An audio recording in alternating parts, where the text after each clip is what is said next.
Assalamualaikum warahmatullahi wabarakatuh. Alhamdulillah, semoga kita semua senantiasa dalam keadaan sehat walafiat sehingga bisa mengikuti ya materi yang saya sampaikan ya tentang dasar pemrograman di pertemuan pertama ini. Perkenalkan, nama saya Ishak Khalil ya. Saya biasa dipanggil Pak Khalil ya. Kebetulan di semester pertama ini ya, di semester ganjil ya, kalau kita merunut di awal perkuliahan ya, khususnya di pertemuan pertama di materi tentang dasar pemrograman ya. Dan saya perlu mengingatkan kepada Anda bahwa Anda ini pada saat ini mudah-mudahan sudah sama channelnya dengan saya gitu. Maksudnya gimana, Pak? Channel ini maksudnya Anda sudah memastikan bahwa Anda ini benar-benar pas, cocok dengan program studi yang saat ini Anda ambil. Ya kan?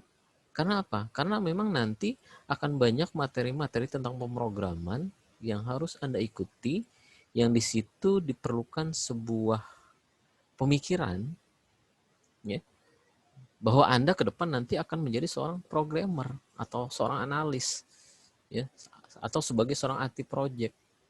Nah, di materi tentang dasar pemrograman ini kita akan sama-sama berdiskusi tentang tools ya, tentang logika pemrograman, fungsi-fungsi pemrograman, bagaimana pemrograman itu ya. Nah, kebetulan pada pertemuan ini saya akan menyampaikan tentang tools apa sih yang kita gunakan. Nah, tools yang akan kita gunakan adalah tentang pemrograman Python. Pemrograman Python itu apa sih? Sebuah tools yang nanti akan kita gunakan untuk menguji ya, script program ya, betul atau tidak gitu. Sehingga Anda harus paham dulu nih tentang tools ini gitu ya, apa dan bagaimana. Nah, sebelum saya menjelaskan lebih rinci tentang pemrograman Python, saya ingin menjelaskan kepada Anda tentang apa sih ya yang akan kita bahas pada materi-materi yang memang nanti akan kita diskusikan di pertemuan berikutnya, khususnya di materi tentang pemrograman. Di materi ini Anda akan akan ya, kalau rincian pembelajaran ini Anda akan bisa dapat di dokumen tentang rencana pembelajaran semester atau kita sebut dengan RPS. Ini di sini yang mengembangkan Pak Abdul Somad ya. Pak Abdul Somad juga merupakan salah satu dosen di BSC Group ya. Walaupun materi ini dipakai di Nusa Mandiri, di mana Anda diharapkan ya, mampu memahami konsep algoritma ya, di mana algoritma ini sering kita gunakan dalam penyelesaian pemrograman. Yang kedua, Anda mampu menerapkan konsep atau prinsip algoritma serta teori-teori ilmu komputer yang dapat digunakan dalam pemodelan ya, atau di dalam nanti rancangan desain ya. Lalu mampu menerapkan konsep. Nah, konsep lagi nih. Terus yang keempat nih, Anda mampu bekerja secara tim, mandiri dan bertanggung jawab. Ya, nanti kalau Anda menangani sebuah project, tentu Anda akan bekerja secara tim, gitu, di mana Anda berkolaborasi, Anda juga melakukan penyelesaian dari tugas-tugas yang memang Anda wajib kerjakan. Ya. Dari keterangan-keterangan ini, ya, di poin yang ingin saya sampaikan di sini nih, Anda mampu menuliskan kode prinsip sesuai dengan guidelines dan best practice. Ya. Mampu mengimplementasikan pemrograman terstruktur, mampu mengimplementasikan pemrograman berorientasi objek, mampu menggunakan library atau komponen pre-exciting, membuat dokumen kode program, mampu melakukan debugging. Nah, ini hal-hal yang memang harus nantinya Anda pahami gitu.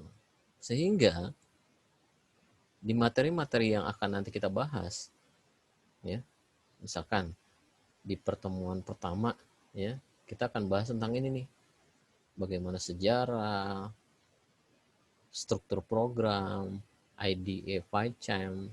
IDE PyCharm ini adalah editor yang akan kita gunakan. Di mana editor ini nantinya tentu akan sama-sama kita gunakan pada saat melatih gitu. Ya kan? Melatih apa gitu dalam saat membuat pemrograman. Ya kan? Kalau Anda membuat programan tanpa Anda berlatih, ya sama aja bohong gitu kan. Anda tentu tidak akan bisa. Tentunya di materi dasar pemrograman ini Anda diminta bagaimana Anda bisa memahami sintak program pada bahasa pemrograman Python. Ya. Banyak hal gitu, dari tipe data, variabel, sintaks gitu, dan sebagainya. Operator, ya, baik operator aritmatika, operator boolean, operator string, ya, tentang penyeleksian, perulangan, ya, dan banyak hal itu loh, ya. Mungkin Anda bisa merinci, ya, di materi atau di dokumen RPS, ya, sampai nanti kita bahas tentang OOP, ya, dari deklarasi fungsi, ya, pemrograman berbasis objek, apa dan bagaimana gitu kan. Tapi memang tidak secara berkelanjutan gitu loh. Tidak secara berkelanjutan di sini maksudnya adalah kita hanya awal gitu pengenalan. Namanya dasar, karena Anda semester 1. Nah, nanti pada semester-semester berikutnya, Anda akan menemui banyak aplikasi pemrograman yang sama. Ya, pada dasarnya prinsip logika program itu sama gitu. Ada perulangan, ada percabangan, ada fungsi, ada prosedur, ya, ada operator dan lain sebagainya. Ya. Itu mungkin tentang RPS. Ya, RPS ini berisi tentang rencana pembelajaran semester gitu. Di sini tergambar, ya, materi-materi dan target yang memang nanti harus kita capai gitu loh dalam setiap pertemuannya. Nah, di mana mata kuliah dasar pemrograman ini merupakan salah satu materi yang memang harus Anda ikuti. Dan nanti capaian pembelajarannya ini, pertama, Anda mampu menganalisa tools. Tools itu apa? Ya, tools itu tadi, ya. Kita gunakan bahasa pemrograman Python. Yang kedua, mahasiswa mampu membuat dokumen dengan kode program gitu loh. Ya kan? Kode programnya tadi Anda menggunakan Anda menggunakan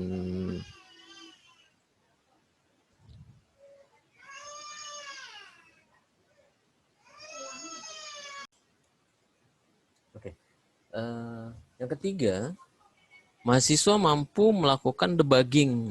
Debugging itu artinya Anda melakukan pembuatan skrip program, lalu Anda mengujinya gitu.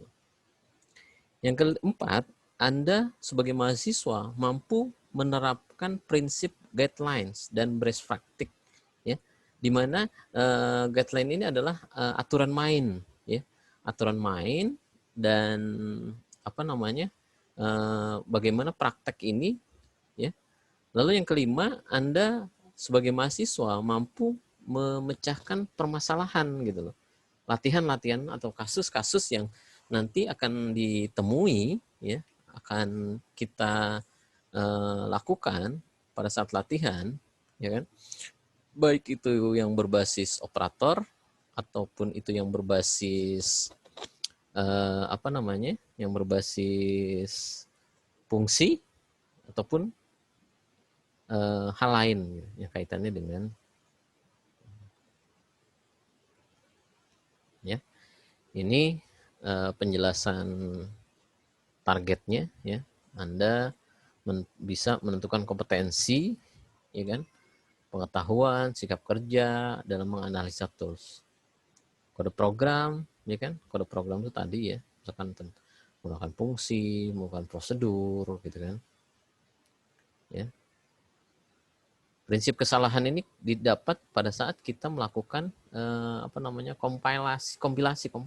kompilasi program itu kita buat selesai, kita running, ya, itu namanya kompilasi. Ya, sikap kerja, ya, sikap kerja yang diperlukan dalam menerapkan prinsip penulisan kode yang baik. Gitu. Kenapa? Karena di dalam penulisan program itu banyak hal-hal yang sering kita temukan gitu. Tanda kutip kalau penulisan karakter gitu, tanda kurung dan lain sebagainya. Ya, juga mahasiswa mampu menerapkan atau mencari solusi dari permasalahan-permasalahan kecil yang memang nanti akan kita temui pada saat latihan-latihan. Ya. Uji kompetensi, ya, uji kompetensi ini nanti targetnya Anda secara individu ataupun secara kelompok, ya. Kalau secara individu ini biasanya nanti latihan-latihan kecil setiap harinya, ya. Final project ini biasanya nanti di akhir pertemuan, ya, pada pertemuan ke-16. Ya. Untuk individu, ya, dasar pemrograman ini tidak ada UTS, ya, ataupun tidak ada UAS, tapi nanti akan digantikan dengan uji kompetensi, baik secara individu maupun secara final project gitu. Kalau project itu kan secara kelompok ya. Nanti dari kelompok itu sub tugas masing-masing individu itu apa gitu. Ya. Nah, nanti Anda bisa bisa menjelaskan dan kami sebagai pengajar tentu akan mengambil nilai dari pertemuan yang yang kita lakukan itu pada saat Anda melakukan presentasi. Ya. Nanti ini yang akan dinilai, ya. Pertama pada pertemuan ke-13 dan 15, ya. Yang diisi adalah running program, ya. Logika programnya, debuggingnya, penulisan kode programnya, aturannya gitu. Tampilan outputnya, alur logika, ya kan? Terus nanti masing-masing kelompok ini membuat laporan gitu. Jadi ini adalah tugas kelompok, ya. Tugas kelompok, ya, kalau bisa dari sekarang ini Anda sudah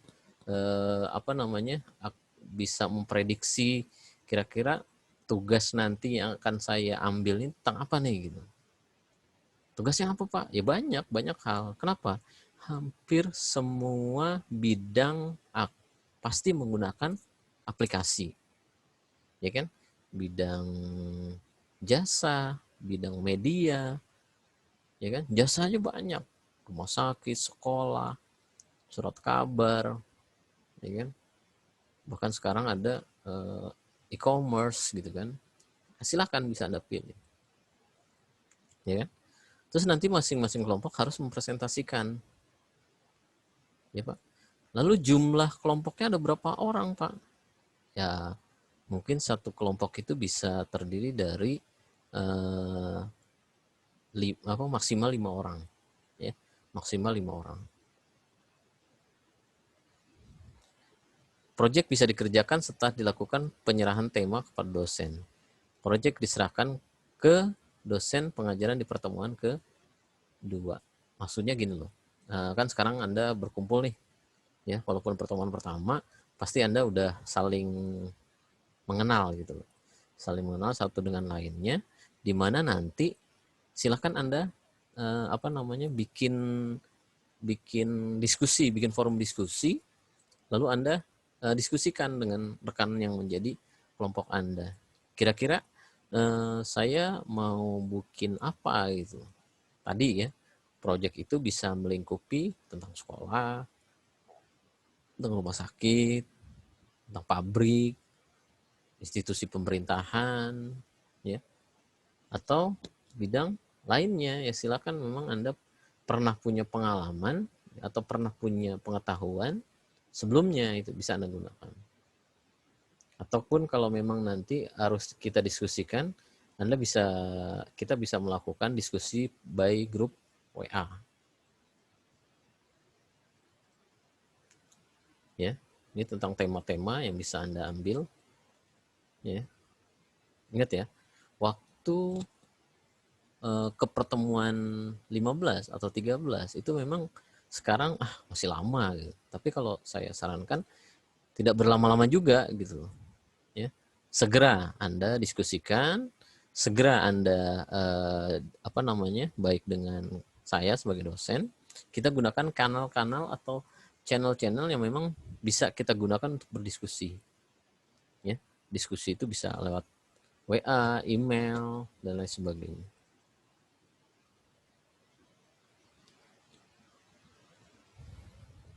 Ya. Nah, untuk pertemuan pertama, ini silahkan Anda lakukan instalasi tools yang akan kita gunakan untuk pembuatan kode program. Ya, materi kita memang tentang dasar pemrograman, tapi tools yang kita gunakan itu tentang pemrograman Python. Ya, pemrograman Python itu pada dasarnya umum sama ya, dengan bahasa C, dengan PHP, ya, dengan Pascal, dengan COBOL gitu ya. Kalau saya kuliah dulu kan belajarnya Pascal, COBOL, gitu. C, bahasa C. Kalau sekarang kan berkembang menjadi C++. Gitu. Nah, nanti Anda bisa link atau bisa mendapatkan filenya ya di sini ya, di www.python.org. Nanti download ya. Nah, download juga nanti Anda sesuaikan dengan spek laptop gitu atau spek PC yang Anda miliki. Ya. Python ini sebagai web servernya. Ya. Nah, ada juga nanti Anda download PyCharm. PyCharm ini sebagai editornya. Ya. Nanti kalau Anda web servernya ada tapi editornya nggak ada, ya sama aja Anda punya SIM tapi nggak punya mobil gitu. Ya. Atau punya mobil nggak punya SIM gitu, bisa jalan tapi nggak ada. Ya. Nah, ini dua aplikasi ini, Python dan PyCharm, ini harus berjalan bersamaan. Ibaratnya seperti Anda menggunakan PHP. PHP itu dengan editor apa aja bisa, Notepad+, Notepad biasa, ya bisa, atau dengan Sublime Text gitu, itu juga bisa. Nah, itu script itu nggak akan bisa jalan. Kenapa? Kalau Anda nggak install SAMPP-nya gitu. Ya, sama. Anda sudah bikin kode programnya di PyCharm, tapi Python-nya nggak Anda install di laptop Anda, ya nggak bisa jalan gitu kan. Nah, itu dua program ini merupakan satu kesatuan. Ya, cara menginstalnya ya di sini sudah jelaskan ya. Bisa menggunakan Windows 7, Windows 8 atau Windows 10. Nah, yang Anda perhatikan adalah program ini kan ada bit 32, ada 64 bit gitu. Nah, ini yang harus Anda perhatikan. Anda bisa pilih gitu ya. Anda bisa pilih. Kalau Anda dengan Windows misalkan, Pak, saya laptopnya RAM-nya cuma 2 gitu. Silakan bisa install yang di bawah spek ini gitu. Kalau PyCharm-nya umum, dimanapun bisa. Ya, Pak, saya spek RAM-nya 4. Nah, 4 tuh bisa nih, 3 ya. Ya. Cara penginstalasinya juga tidak terlalu sulit ya. Ini langkah-langkahnya kami sudah buat secara rinci. Silahkan Anda Anda melakukan instalasi. Ya. Di sini ada yang Python versi 32 bit, ya. Ada juga Python yang versi 64. Silahkan Anda sesuaikan. Ya. Installnya nggak susah, nggak sulit gitu kan. Sama seperti kita menginstal aplikasi-aplikasi yang berbasis Windows. Ya. Ini yang dilingkari merah, ya, tahapan-tahapan installnya. Ya. Nah, yang pertama yang diinstal, ya, Python. Ya. Kalau Pythonnya berhasil, ya, Anda bisa install PyCharm-nya. Ya. Ini langkah-langkahnya. Ya, kalau Anda sudah selesai melakukannya, ya, silakan Anda baca-baca modulnya. Mudah-mudahan modul ini bisa Anda pahami dengan baik, ya. Di mana modul ini kami, ya, sudah membuat semaksimal mungkin, ya, dengan bahasa awam, ya. Mudah-mudahan penjelasan ini bisa Anda lakukan, bisa Anda perhatikan dengan seksama, ya. Jadi sekali lagi, proses instalasinya itu ada dua. Yang pertama, Anda install Python-nya. Yang kedua, Anda install PyCharm-nya. Ya. Dari langkah 1 dan angka 6 itu proses instalasi Python. Ya. Terus dari langkah 7 sampai langkah 10 ini merupakan langkah instalasi PyCharm-nya. Ya. Silakan, mudah-mudahan Anda bisa melakukannya. Ya. Nah, setelah Anda melakukan penginstalan, ya, saya ingin menjelaskan tentang Python ini sedikit ya. Sedikit, ya, mudah-mudahan menambah pengetahuan lah. Tentunya kita harus tahu sejarah ya. Bahasa Python itu pertama kali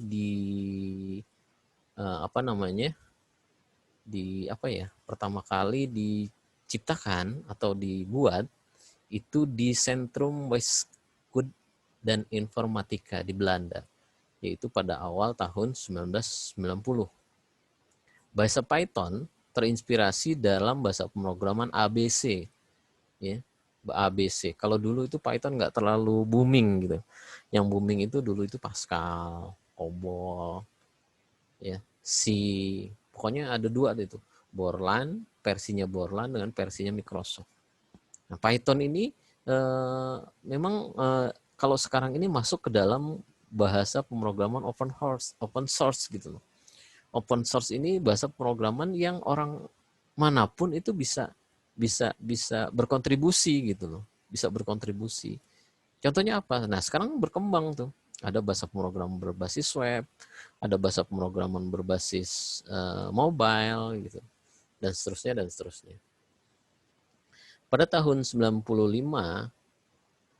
Guido melanjutkan pembuatan Python di Corporate for National Research Institute, ya, di Virginia, Amerika, di mana dia merilis beberapa versi dari Python. Pada Mei tahun 2000, Guido dan tim Python pindah ke beopen.com dan membentuk tim. Ya, pada bulan Februari pada bulan Oktober tahun yang sama, tim Python pindah lagi ke Digital Cretan. Ini biasanya banyak pindah, kenapa? Banyak pindah itu biasanya kaitannya dengan pembiayaan. Kenapa? Pembiayaan itu bikin software itu nggak mudah gitu loh. Perlu testing gitu kan, perlu pengujian, sehingga dulu itu nggak sekaligus seperti Anda sekarang belajar 1 bulan besok udah tinggal publikasi, nggak seperti itu. ada penelitian, uji penelitian kelayakan, baru kalau udah layak baru dilempar ke pasar. Ya. Ini rilis tentang Python ya dari tahun 94 sampai tahun 2018. Ya. Nama Python sendiri tidak berasal dari nama ular yang kita kenal. Ya. Guido ini merupakan penggemar grup komedi Inggris yang bernama Monty Python. Oh, ternyata Python itu bukan dari nama ular gitu, tapi nama grup komedi. Ya, dia kemudian menamai ciptaannya sebagai nama Python. Python ini sekarang merupakan bahasa pemrograman yang sedang populer. Ya, setelah PHP, bahasa C. Kenapa Python baru populer? Ya, populer ketiga. Ya. Kenapa? Python itu relatif mudah dipelajari dibanding dengan bahasa pemrograman lain. Ya, seperti Java, bahasa C. Kenapa? Bahasa Python itu langsung execute gitu loh. Print hello gitu. Apa perintahnya langsung cetak gitu loh. Tanpa deklarasi, tapi langsung ke dalam pernyataan. Tentu ada kelebihan, ada kekurangannya. Kekurangannya adalah dibanding bahasa lain, ya, sedikit lebih lambat pada saat dijalankan bila dibanding dengan bahasa C. Ya, untuk program besar yang membutuhkan kecepatan proses tinggi, mungkin Python kalah cepat dengan bahasa C, ya kan? Karena dia tidak menggunakan deklarasi, tapi dia menggunakan langsung pada pernyataan. Kode sumber sekarang sudah dioptimasi menggunakan bahasa C, sehingga kecepatan sudah sangat mendekati bahasa C. Walaupun bahasa C ini pada saat ini juga termasuk bahasa pemrograman yang populer.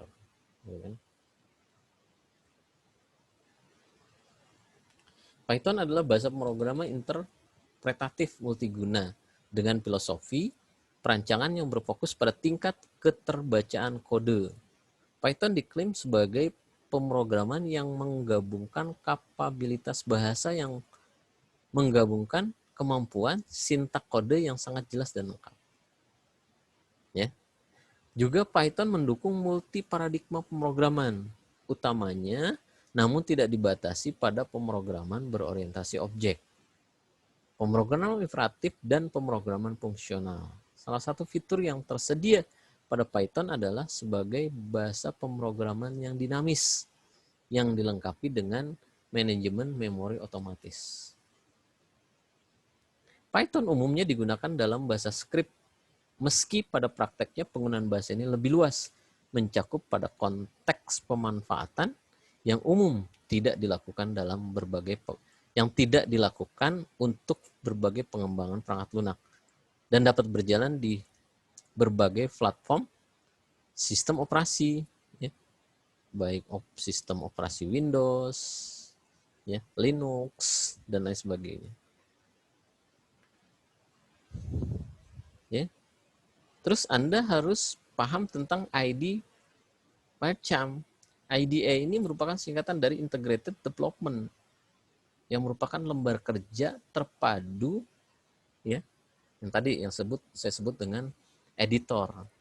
PyCharm ini adalah aplikasi yang mensupport Python dalam bentuk editor teks. Editor itu maksudnya lembar kerja, ya, lembar kerja di mana tempat kita menuliskan kode-kode program, ya, merunningnya, mengkompilasinya, melakukan pengujian, ya, mengelingkan, ya, dengan fungsi-fungsi dan lain sebagainya. Nah, penjelasan ini ada ya di modul dasar pemrograman, ya. Modul dasar pemrograman yang kita buat ini dengan bahasa simple, ya. Nah, coba Anda perhatikan. Dalam bahasa C, kita menuliskan satu kalimat hello world, ya, banyak sintaknya. Pertama, kita harus menentukan include, ya, library-nya dulu gitu. Lalu header-nya dulu gitu. Ya. Baru ke dalam perintahnya. Count ini kan perintah cetak, ya, di dalam bahasa C. Ya.